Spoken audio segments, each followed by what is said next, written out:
Grido d'allarme degli architetti agrigentini sul decreto sostegno terra e super bonus per l'ordine degli architetti, così non va. Ci risiamo, non appena vengono rilevate truffe nei meccanismi per accedere agli incentivi fiscali, lo Stato tende subito a tirare la cinghia, punendo così i cittadini onesti che intendono fruire correttamente dei bonus e delle agevolazioni consentite dalle norme vigenti. È quello che sta accadendo con il decreto sostegni ter, che modificando in corso d'opera le regole per la fruizione degli incentivi in favore dei cittadini che investono nella riqualificazione energetica e antisismica della propria casa, riduce la cessione di credito a un unico passaggio, bloccando così quel meccanismo che nel corso dell'anno 2021 aveva prodotto il raddoppio del fatturato delle imprese del settore edile, trainando anche un notevole crescita del nostro PIL.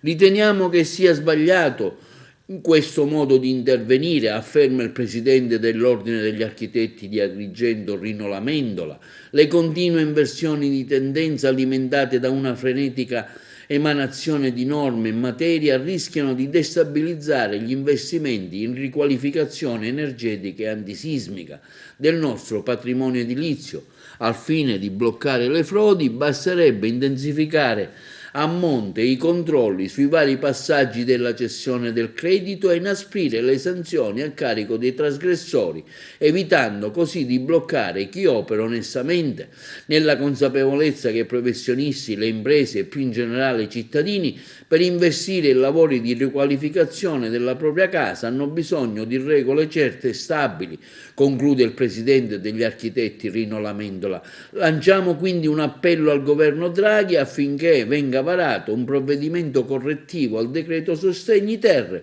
che per fruizione degli incentivi negli interventi di riqualificazione energetica e antisismica ripristini almeno 3 passaggi del credito, introducendo contestualmente una task force per i controlli antifrode e sanzioni esemplari per i trasgressori delle regole.